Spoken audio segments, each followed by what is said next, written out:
Welcome to today's episode of the Capstone Conversation. I am your host, Jared Asch, and today I am joined by Mayor Juan Gonzalez from San Leandro and Economic Development Manager Katie Bowman. Thank you both for joining. Thank you for having us. Thank you. We are doing this one in person where the city of San Leandro has this really cool studio setup, and we have a lot of bright lights and microphones and a whole crew of staff here. Shout out to the staff of the city of San Leandro helping to organize this. One of the things I want to talk about in San Leandro today is economic development in particular, because this city is changing rapidly. And it's been a priority of yours, Mr. Mayor, to really focus on economic development. Maybe you could talk a little bit about what are your goals for growing? What is your vision for the city in the future related to economic development? When we think about economic development in San Leandro, we think particularly about our economic development strategy, which is focused on some pillars. One of the key pillars in our strategy is focusing on innovation and bringing innovative jobs to the city of San Leandro. We've had success in that arena. We also want San Leandro to be a destination location for folks to come and live and enjoy and play and be able to avail themselves excellent retail in the city. So it's not just on the job side, it's also on how people spend their time, spend their money, so that we know that on net, when the economy grows, that benefits our residents and their quality of life. Hey, Katie, you want to talk a little bit maybe about that strategic vision? Yes, in that 2024 economic development strategy, we, as the mayor mentioned, had multiple pillars and really four key actions that we've kicked off with. And so he mentioned supporting and attracting innovative companies. And in the clean tech sector, the food tech sector, the advanced manufacturing and biomedical, where we have a strategic advantage based on our facilities, based on our history. And we're working to proactively support those industries. We also have developed a plan to recruit retail, which I can speak about a little bit later, as well as kicking off a comprehensive brand assessment and marketing strategy to help continue to raise awareness. And finally, working to support our small businesses and entrepreneurs, as well as workforce development and connecting the service providers with our residents, with our businesses, to make sure that we get the services to grow and be strong. And you think that because of our rich history in manufacturing, we have a particular advantage in advanced manufacturing, and we're leaning into that in the city of San Leandro. I think that's important, and you identified those four pillars. Most cities just talk about wanting to do this or wanting to be a life science hub or, ooh, I want to attract AI businesses, but you actually narrowed down very specific companies. Do either one of you want to talk a little bit more about those focuses and how'd you get to that? Yes, we did work with a specialist and did a really sector by sector evaluation of sectors, identifying where there was growth potential, what type of facilities they needed, what type of personnel they needed, as well as with our location and our workforce base. And in there, for instance, looking at biomedical, we have not historically targeted them for attraction. Some of the others we've worked a long time in advanced manufacturing, for instance, but in biomedical, the analysis showed that they were looking for similar spaces to what we have, and where they are currently, they're at a much higher rent and other things, and their location requirements wouldn't necessarily limit them to the areas that they currently are. And that's an area where there's opportunity that we hadn't previously worked to recruit, and working to build relationships in that sector, awareness, starting to get to know companies. What type of things are they looking for? What type of industry organizations do they have? Similar things that we use to help support our battery companies, for instance, that we're going to be beginning to focus on in the biomedical sector. And you recently have one of the battery companies here got an award, right? Like a worldwide award. Yeah, we're super proud of Coors Shell Technologies. In fact, we recognized them last night at City Council under the Mayor's Awards for Excellence. Coors Shell in particular has been just storming through the awards scene. East Bay Development Award, and then most recently the Pegasus Technology, the investment fund, held a worldwide competition, and they beat out over 10,000 companies in demonstrating powerful change in technology and their business model. We're particularly proud of Coreshell Technologies here in San Leandro. And they're a great example of how we hope to support companies to grow over time. They started 4 or 5 years ago in a small space at the Gate 510, one of our centers, and continued to grow. They took the space next door. They took a space in a different part of the center. Then they moved to a different building and did a full build out. And now they're looking for additional space and additional power to begin production. That's what we're always looking to support and foster these companies to begin here, but also find once they're mature and ready to produce that there's a place for them here as well. Along those lines, what are some of the other innovative companies that you've attracted recently here to San Leandro? Because you do have some new cool manufacturing in particular. Another one that we just recently had a great chat with, Lighten, is a really fast growing, another battery company. And they are working internationally at this point. They are working they've purchased a number of assets in Europe for battery production, and they're working to roll out their technology through these facilities. And they began in San Jose, and they're looking to expand here in San Leandro for not just their research and development, but their pilot development, their pilot production, and looking to have their San Leandro location be what they call their Center for Excellence. And that would be a place where they would model new processes, new workforce. They're interested in workforce development, new practices related to that maybe could be used at other facilities across the US or across the world. And they found that the ability to have those connections here was a great way for them to have that home base here and then begin here and really expand across the world. I think there's powerful lessons to be taken from the Lighten expansion into San Leandro, because one of the things that we see when we interview CEOs about why were those decisions ultimately made, one of the key reasons is location. Our proximity to the Port of Oakland, including the airport. We're centrally located along 238, so we have access to the Central Valley quite easily at a kind of relatively lower traffic location. Our rents are quite affordable in the industrial part of our town here, so it really makes it easy for folks to come into our city and to avail themselves of those benefits. And I think that one other thing to remember is that when you have a team on the economic development side, on the planning side, that is easily accessible, we feel like we've got the benefits of being a larger city, but we still have that small town touch and charm. And we're able to work directly and offer like a concierge level service to help companies work through the process. And company after company that I've spoken to, the executives tell us, and that makes San Leandro an ideal choice. Relationships matter in any form of business. I want to pick up on something else you had mentioned. That's been like a good incubator, bringing in companies, and it's very unique to this, particularly the East Bay, right? You get a lot of that in the city. Talk a little bit about that and how that's played a role in economic development. The Gate 510 is really a success story, a driver for startups in San Leandro. About a dozen years ago, a developer took the second floor of what was the Westgate Shopping Center and really being used as storage and warehousing.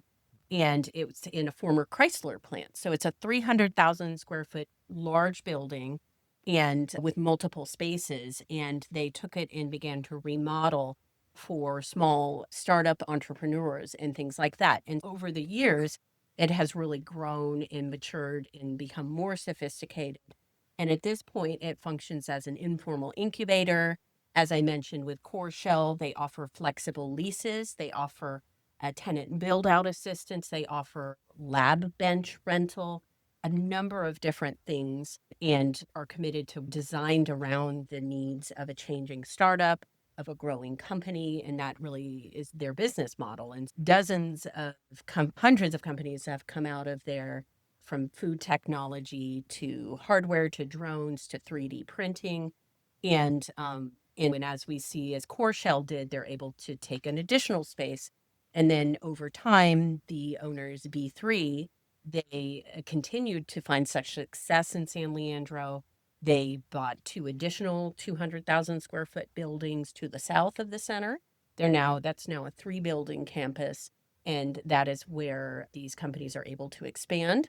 And then this company as well, B3, has also bought the Bayfair Mall, which now also offers research and development space on the interiors. They continue to bet and find success on San Leandro because of these benefits that the mayor discussed, because of us being, as they would call, the missing middle, the great location, the good pricing, the access to workforce, and in being able to have that access to staff in the city. And Mayor, from your perspective, how does that partnership and what they offer help San Leandro stand out to attract those businesses compared to its neighboring cities that might not have that? I'd say one of the most important things is that word partnership, because what we have found is that when we work collaboratively with our developers and with our property owners, that they actually advocate for the city effectively. There are many advantages to the city that businesses find in setting up shop in San Leandro. But what we need is their support as our partners in that endeavor. And we have found that partnership is key to the success of the economic development strategy. That's what a lot of cities don't have, is the investment of the private capital, right? Goes into it, and that partnership that will help drive that building development. You could rezone everything to a perfect thing and even fast track your permits, which not a lot of cities in the Bay Area do. But you need that private capital. Somebody has to invest in building it and help also want to attract those businesses. I like hearing you talk about that partnership. You talked a little bit about the Bayfair Mall and the recent B3 expansion there. Retail's dying. That mall has been on the verge of being dead or dead as a retail center for a while. Mayor, maybe you could go first. See how you envision that space changing, because that's changed the economics of the city too. Bayfair has a really rich history. Originally, or going back in time at least, it was a speedway. Now it's the B3 folks have taken the opportunity to rebrand, and they're using the expression speedway at Bayfair. The thing that's so powerful about that is that by associating quick movement with innovation, I think they're really bringing to the forefront the vision for that area, which is to not only have housing built out there, not only have some retail on the front side, but really to bring more innovative companies into that space. We are seeing their success blossoming as they attract technology companies, food tech in particular. They've attracted drone companies, they've attracted robotics companies. And by bringing in and building that ecosystem, they are demonstrating to other companies the viability of a mall space being transformed into a research park. And that is powerful. I remember taking a tour with, which Katie led on for East Bay EDA, that we got to see a large scale department store totally vacant. And we heard the company talk about how you could transform that space into, I thought, a skateboard park. He was thinking more like drone testing and other things. But Katie, do you want to expand from your perspective? Along themes that we've discussed, we tried to be flexible and responsive to the market. And the Bayfair TOD plan has been in the works. Planning there began in 2018. And it's been through it's had several updates and things like that to really make sure that we remain in line or open to the real investment, the real possibilities. And for instance, Bayfair Mall, looking at how it can be redeveloped or reused. And when the space became available with the former department store, the landlords looked at that as an opportunity. And really that's the best case, to take that as an opportunity and to find that to have available space, which is such a premium in the Bay Area. And not only can Bayfair be research and development, can it be retail, it can be education. We've had an expansion of Carrington College, San Joaquin Valley College offering services there. It can offer other services. We're going to have Asian Health bringing a PACE, a senior care center there. And we hope as well to recruit experiential uses for fun and gathering. And a common real estate problem is not enough parking, not enough space, not enough power. And Bayfair has all of that available. It will provide opportunities. This is interesting because you're talking about three big centers that have gone from industrial or retail, particularly in the mall, to more businesses or manufacturing of different types. But without the retail, that impacts the city's bottom line without the retail tax. It's a big portion of income for every city's. But you're not looking at it as a loss. You're looking at it as a gain for the city. Do you want to talk a little bit more about how that's impacting the city in a good way or a bad way? Just from an economic perspective, I think it's important to recognize that there's multiple ways in which you can get the revenue that you need to sustain financially a city. One way is directly through sales tax. We are obviously interested in maintaining the ability for residents to buy things at Bayfair Mall. But more importantly, when folks come to our city to work, they are there that they can then maybe have some lunch. And maybe after work, they can go and have a drink in one of our restaurants. And by having more folks working in the city of San Leandro, we're able to tap into those secondary sources, that it doesn't just have to be a consumer purchase from someone that comes into our city to purchase, but rather someone that's working here who can spend some of the money that they've made here. Thinking more broadly, more holistically is important when we think about how to make sure that we're thinking about this problem correctly. And what we are seeing, at least, is that we are finding that right balance. For years in planning, we've talked about right-sizing retail. I think it's not about the square footage of retail. It's about the volume of sales. It's about activity. And we know that's what department stores are finding. They're all going for smaller format. Bigger is not necessarily better for them. Continuing as well, we're finding in a neighboring shopping center to Bayfair Mall, what it takes to bring the new retail, the quality retail, is to upgrade or remodel these spaces. And then they are bringing premium rents, and it's not necessarily more square footage, it's improving the square footage that we have. There's Yeah. a lot to be said about that, because we've seen significant investment in San Leandro in the improvement of the retail experience. And what we see is in those improved retail spaces, the occupancy rate is quite high, very low vacancies. Yes, investments pay off. Yeah, and overall, we have very low vacancy in retail in San Leandro, under 5% at this point. And because of the location, we're a net generator of sales tax. We capture a lot of sales tax from surrounding areas. And we always want to maintain a balance and continue to support retail, but as well continue to bring in new exciting retail. And we've developed a retail actions plan. And through that, we have identified a number of steps, and several of them relate to we've identified specific target retailers who are looking to expand in the market, are a good fit for San Leandro, and ways to recruit them, as well as, though, the other part is the investment of the properties, which is harder, but working to encourage this of property owners, help to introduce new investors to the area, and showing the success stories that we're seeing in some of these ones where the investments are really paying off. That's key, especially I know you talked about the investment into some of those older shopping centers. Maybe it's how do you work with the owners and the stores to upgrade them, to change that image and vibe within the city. How does all of this strategy play into the downtown San Leandro, cleaning it up, making it stronger, attracting businesses in a walkable community? I know that's one of your goals. Certainly, when we think about downtown San Leandro, we think very much about getting people to downtown.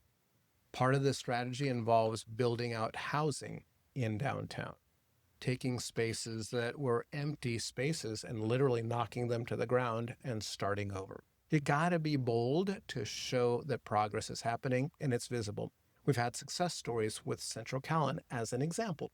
Built a 200-unit complex in downtown San Leandro that is supporting the Sprouts Farmers Marketplace that just opened. We have a Phil's Coffee will be opening downtown. We want San Leandro to be a walkable, accessible, family-friendly area in our downtown. We've made investments through time in the downtown, including things like plazas, parking garages, to make sure that when people come downtown, they have the opportunity to easily come, find a place to park, and then access the different businesses there. Last thought that I'll leave you is that the San Leandro Downtown Benefit District, Community Benefit District, has focused very much on keeping the space clean, friendly, family friendly, and hosting events. We've had an event almost every single month. And coming in 2026, there will be even more events in downtown San Leandro on the second Fridays of the month, and also other ancillary events like the Cherry Festival. It's a wonderful night. That these are in addition to the many events that are happening. It's that investment not only by the city, but also by the local businesses.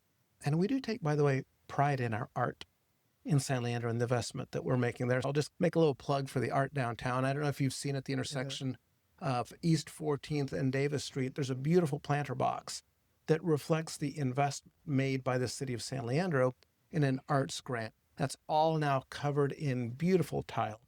We have augmented reality murals that have been added to downtown. And there's this conscious effort to make sure that there's art, both physical art, but also performance art in our city. And we find our downtown is an area where, and we continue to support and reinforce, as the mayor said, but it's an area where people want to come and eat and gather and enjoy themselves. Even through COVID, it remained busy. Since that time, we've seen lots of fun retail concepts come to downtown, whether it's a new hot smack burger, there's smash burgers, there's new concepts, new services, these studios. There are Fieldworks Brewery has a large facility and gathering place that is popular, not only for adults, but for families. And every time new concepts come, the community snaps them up and enjoys them. And they're hungry for more. And in addition, we have a huge richness of food options in San Leandro, really huge, really authentic, diverse businesses that are really becoming the spots to be, not in downtown, even whether it's pulled Asian noodles and dumplings and special things that are happening maybe one other place in the Bay Area. And really, this is a place where we're seeing people invest in restaurants and grow in a way that supports families, that supports not just corporate organizations. We have so much rich, independent food offerings here. So one thing that I'll add to that in particular with respect to food offerings is that in the city of San Leandro, the market has been quite responsive to the changing ethnic demographic. And our largest group is the Asian population in the city of San Leandro. We've seen that through things like presence now of 85 Degree Bakery. You've seen a number of new and innovative Asian food restaurants. Boba has taken over downtown San Leandro in various locations. That change reflects the market response to what we're seeing in the city, and the disposable income is a very important component of that, to making sure that there's energy and activity in downtown and throughout the city. Boba tea is in everywhere now. There's a trend for every ethnic group to go get boba tea and everything there. I like that. I want to come back to the art because it was actually just talking to Assembly member Lori Wilson in Solano, and she was saying one of the things she wants to be remembered the most for is when she was with the city of Sassoon, she was talking about creating an art fund and making every new development have public art. But a lot of people, when you use city money, when you require developers to do that versus other things, they question it. You're looking at it as the positive, which I like in it. Can you just elaborate your vision and the message you want to portray in that? I think it's very clear that art enlivens the soul. It brings energy to a community, not only visually through physical art, but also through performed art. The city has long had a tradition in its schools of investing in music and the arts, in supporting community theater. In San Leandro, we've supported even a historic theater, the Ball Theater in the city of San Leandro. The vision is to continue to do that. With respect to physical art, one of the things that council has been discussing and that we expect to be addressing soon is for new development, some dedicated set aside money specifically for art. We've had those conversations informally with different businesses. Obviously, one of the iconic pieces in the city of San Leandro is Truth is Beauty, an art piece that not only conveys a social message, but has now become an image of the city that you see on postcards and the like. I think that being mindful of the role that art can play, not only culturally, but also in helping to define the city, it is paramount that we continue to focus on this. We've talked a lot about new businesses coming in. San Leandro, like a lot of cities, has a lot of mom and pop businesses, family businesses that have been around for a while. How do you help them keep up with these changing times? How do you continue to be a resource for them to make sure they're happy, they stay in the city, they're successful? We work to maintain a relationship, maintain that support. And for small businesses, we focus on connecting them with services. And some recent successes we've had in that area, we work with the Small Business Development Center, the East Bay SBDC, and have rolled out free advising once a month at the San Leandro Chamber and have seen great response there. In businesses, it's a way to start to get them into the resource program. And then from there, we see them more likely to utilize additional SBDC programs. It's going through marketing, it's going through restaurant training and things like that from that initial connection. We've seen success with that. We also partnered with the Renaissance Center for Entrepreneurship, recently completed an intensive childcare business workshop and training. And we just had a graduation for that. Each entrepreneur came with her family and they were so excited and so proud to be able to think about taking a passion or a love and thinking about it proactively as a business and how they can help to bring a legacy for their family. And for larger businesses, from an operational standpoint, we like to say we help businesses get things done. We work with them through the permit process. We've been making a number of improvements to our permit process. We have more to come. And so we partner with them in that way. Finally, we do as well support physical improvements. We have a facade incentive program. We also have rolled out some smaller programs in response to what we're seeing in the market and really coming out of the really large amount of work we did with small businesses during COVID and finding out what do they really need. We've been able to use those connections and that knowledge after COVID to provide these quick infusion to maybe upgrade their security, to upgrade their facade and things like that. That's one of the things when you talk about all those programs that's exciting about San Leandro and just shows how important the city right now is focused on economic development, because it's not just going after the big fish like other cities. It's attracting the big fish, helping the small businesses thrive and survive and grow within the city. Mayor, you want to add anything? Talk about economic development. You really do talk about the ecosystem. It is not just having one dominant type of business, but having a diversity of businesses. It's about recognizing that everybody in the ecosystem has a role. And I think that the economic development team has done a really good job of supporting businesses at each strata, each size, and across a spectrum of business types. That's what yields a robust economy for the city. I want to come back to something you had mentioned, Mayor, earlier, is in the downtown area, part of your walkable and attract new businesses to downtown is to expand on housing. Yes. States really coming down on some cities to force their hand to start helping create permitting, streamline new zoning.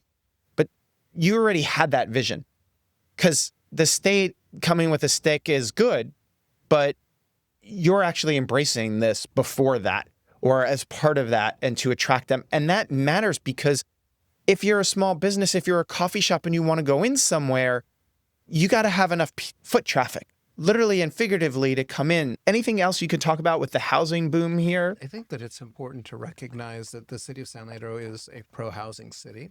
And by that, I don't just mean it as a conceptual thing. Guess what? We're pro-housing. We are officially designated by the state of California as a pro-housing city. We were among the top 10% of all cities in terms of our pro-housing score. We have been very purposeful in bringing housing development into San Leandro at all income levels. We have obviously ensured that hundreds of housing units have been built in the last few years, but more importantly, we've entitled thousands of units. The opportunity is not just there in terms of entitlements. We support the housing. We're designated by the state. And as a result of that designation, we are receiving money from the state of California, specifically because of our designation. We embrace the construction of housing. We know that housing is key for ongoing economic development, and we view it as part of an integrated process to promote the economy.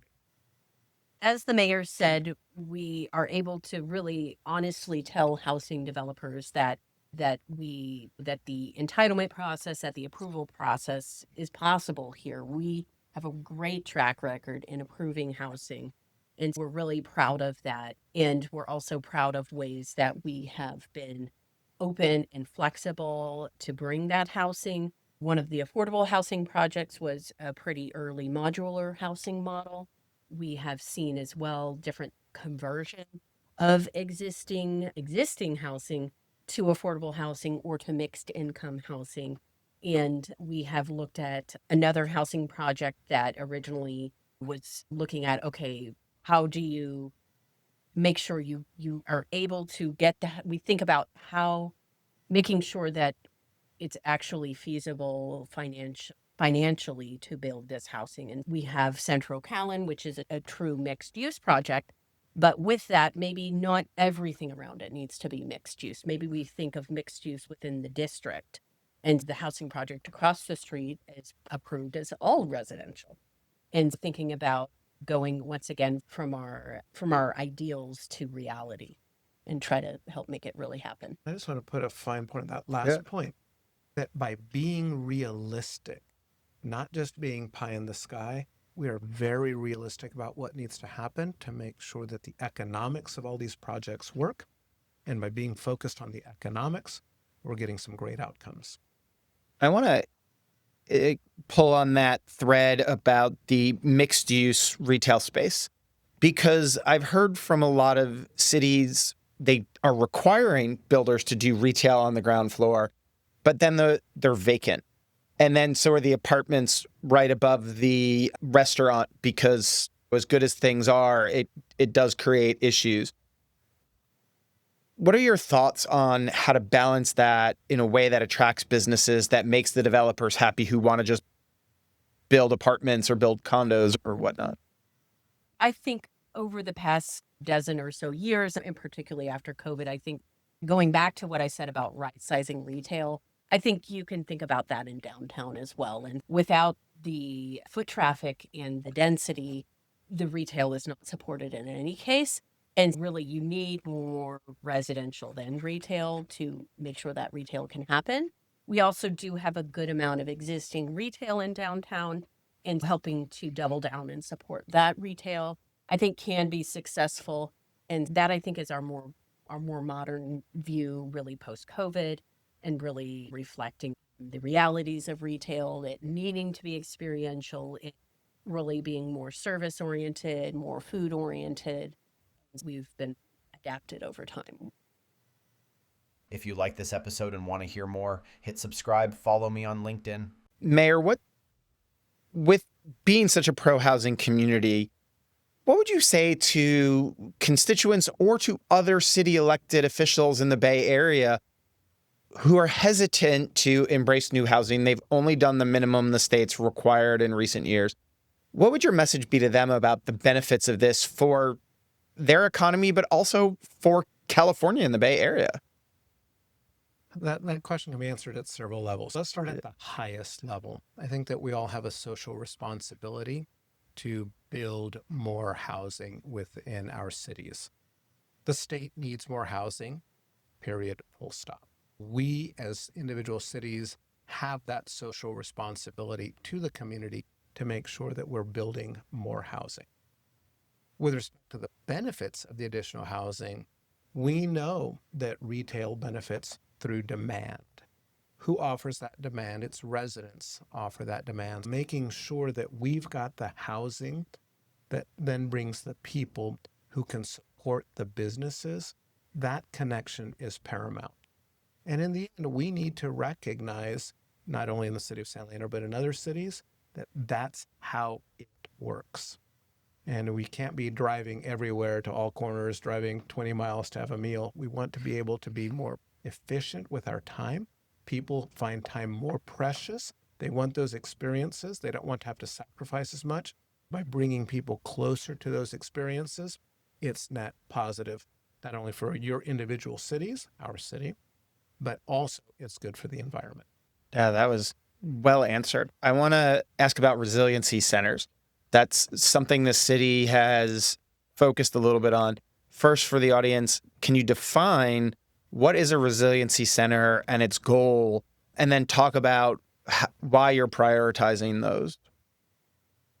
There are many different definitions of resiliency centers. I sit on another board of directors where there's big discussion about what is the right definition for resiliency centers. Let me talk a little bit about how we're viewing it here right now. This is specifically with respect to community resilience. We recognize that there are times, perhaps in times of calamity, where we will not have enough resources as a city to immediately meet people's needs. And it's important that the community have multiple locations where community members can support community members until they can get the help that's available from the city as a whole. We've done a really good job of starting with the idea of a resilience center, resilience hub, and expanding. I believe we're over a dozen now, on our way marching to 20. I think the latest number I heard might have even been 19. But we are definitely moving in a direction where we recognize that we need to work with residents to create organizational structure that will help them support and help themselves until the city and other government agencies can provide that support in case of an emergency. But what's even more powerful than that is as neighbors get to know neighbors and meet each other, the community connections that are being built are tightening that neighborhood connection. And that's really, when people know their neighbors, it makes the city so much more enjoyable. And it's not just doors closing at the end of the workday. It really is neighbors knowing their neighbors. And we are particularly excited about that intangible benefit that will help us in the long run. Do you want to add anything? And I would say, thinking about how that community resilience can help a local economy, and thinking back through some of the recent disasters or challenges we've been through, whether it's COVID or flooding. And since we're such an older community, we have many instances where residents are very close to industrial or close to retail. And having those community relationships, having the community looking out in their area is helpful.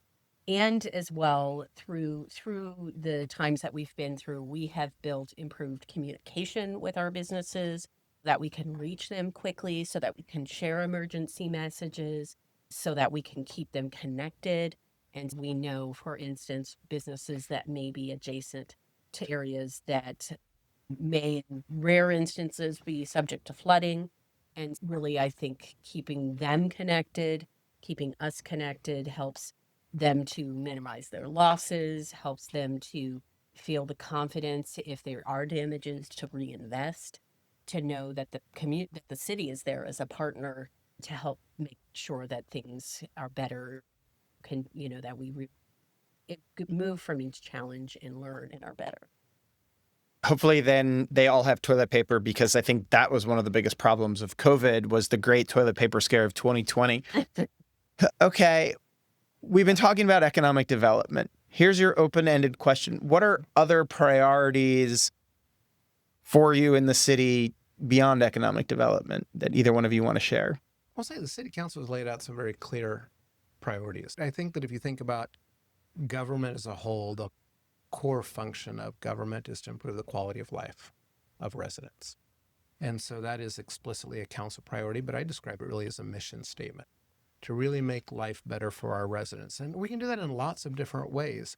One way that we do that as a council priority is public safety and ensuring that there's adequate resources and that we're being very mindful about making sure that folks feel safe at all times and being responsive to, as those needs evolve, ourselves responding to those needs. We recognize the importance of addressing housing and homelessness concerns. Our focus, for instance, on becoming a pro-housing city and really driving that perspective and that brand, that was important to a council priority. Infrastructure.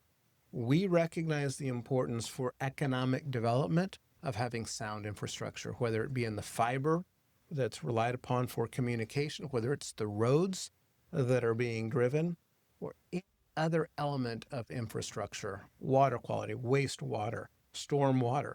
All of those pieces go to creating an environment where business can thrive, and we need to make sure that we've got top-notch infrastructure.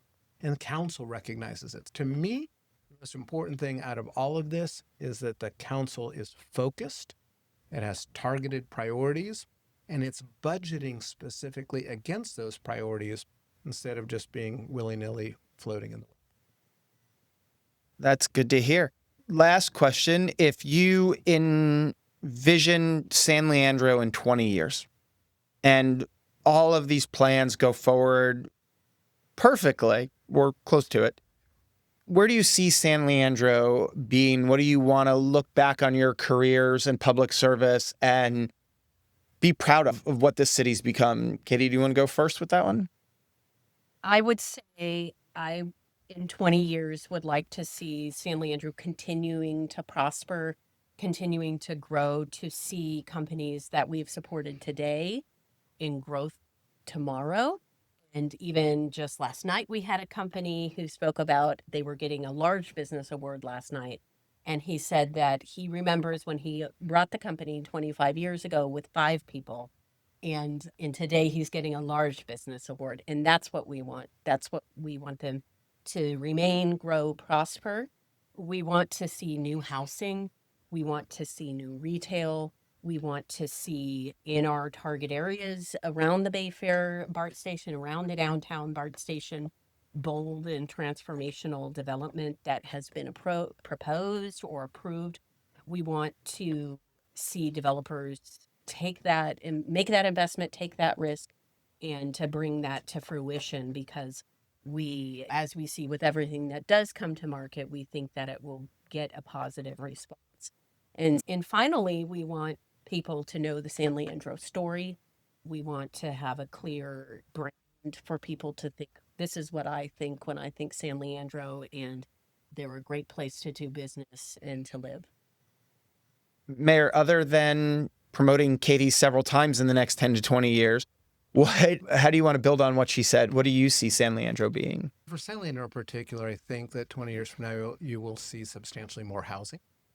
I think you will see a ever more walkable and bikeable city. You will see continued evolution of the types of businesses that we attract, with a greater focus on advanced manufacturing and higher tech leading edge sorts of services. I think that the market will continue to respond to the amazing cultural diversity that we have in our city, and that you will see more and more businesses meeting folks where they are. We're already at a great place, but I think with augmented reality, and to be very direct, artificial intelligence emerging, I think it's very hard for us to imagine the full set of services that city government will be able to provide and support through the business community. And the last thought that I'll leave you with is this: my big hope and dream is that we fully recognize how business and the city can work most effectively together, so that when people think of the city of San Leandro, they fully embrace this idea that San Leandro is open for business. Great. Mayor Juan Gonzalez and Economic Development Manager Katie Bowman, thank you both for being here today with me. I appreciate it. Thank you for having us. Thank you.